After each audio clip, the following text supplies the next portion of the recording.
Et si une simple scène changée pouvait bouleverser tout le sens d'un animé, Gachiakuta vient tout juste de sortir, et pourtant, l'épisode 1 a déjà pris une décision qui divise les fans. Une scène clé du manga, totalement modifiée. Pourquoi ce choix? Que cache vraiment ce changement?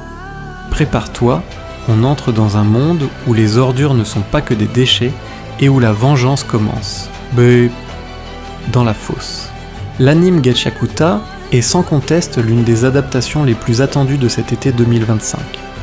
Mais alors que le premier épisode a été diffusé le dimanche 6 juillet sur la plateforme Crunchyroll, une scène clé du manga a été changée dans l'anime. Je vous explique tout dans cette vidéo. Imaginez un monde où, sur une île céleste, les inégalités sociales sont poussées à leurs extrêmes. D'un côté, les personnes aisées vivent dans une immense opulence, pendant que le reste de la population se retrouve dans des bidonvilles, ces deux mondes séparés par un simple mur. Quant aux déchets, ils sont simplement jetés dans le vide, créant une décharge géante appelée la fosse. Mais en plus d'accueillir les déchets, la fosse contient aussi tous les criminels de l'île céleste, condamnés à l'exil. Ce monde, c'est celui de Gachiakuta, un manga écrit et dessiné par Kei Urana depuis 2022.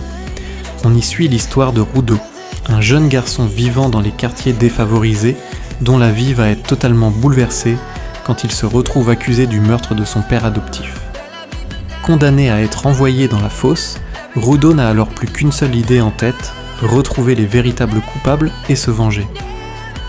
3 ans après l'apparition du manga, Gachiakuta a eu le droit à une adaptation en anime par le studio Bones Film, connu pour My Hero Academia ou encore Full Metal Alchemist Brotherhood, dont le premier épisode est disponible depuis le dimanche 6 juillet dernier sur la plateforme Crunchyroll. Et si pour le moment, l'anime suit bien la trame de l'œuvre originelle de Kei Urana, une scène clé a pourtant été changée. La mort de Recto, le père adoptif de Rudo. Dans l'anime, Rudo est sur le chemin pour rentrer chez lui, impatient de raconter à son père adoptif que la fille Ra qu'il aime éprouve elle aussi des sentiments pour lui. Cependant, son euphorie retombe vite quand il trouve Recto allongé sur le sol, une lame plantée dans le torse et son assassin encore au-dessus de lui.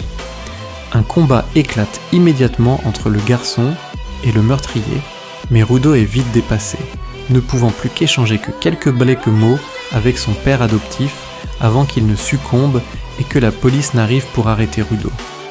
Mais de son côté, le manga aborde les choses différemment. Rudo croise le meurtrier sur son chemin du retour et il le bouscule sans faire exprès. L'assassin fait alors tomber le livre qu'il a volé chez Recto et le ramasse avant de poursuivre sa route. Quand Rudo arrive chez lui, le mal est donc déjà fait. Avec ces deux versions différentes, l'anime et le manga Gachiakuta ne jouent donc pas sur le même levier auprès du lecteur. De son côté, l'anime met en avant un retour brutal à la réalité pour Rudo, avant de développer sa rage et la violence, qui seront présentes durant tout le reste de l'aventure. Mais pour ce qui est du manga, le rythme plus lent de la lecture permet à l'auteur de faire monter la tension petit à petit, donnant un indice au lecteur avec le livre de Recto que fait tomber l'assassin. Ces derniers comprennent alors qu'un drame s'est produit. En arrivant, Rudo voit donc son père adoptif sans vie, avec toute la tristesse et la culpabilité d'être arrivé trop tard.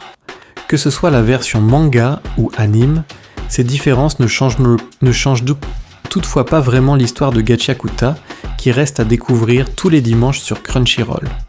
Et toi, quelle version préfères-tu? Plutôt team anime ou team manga?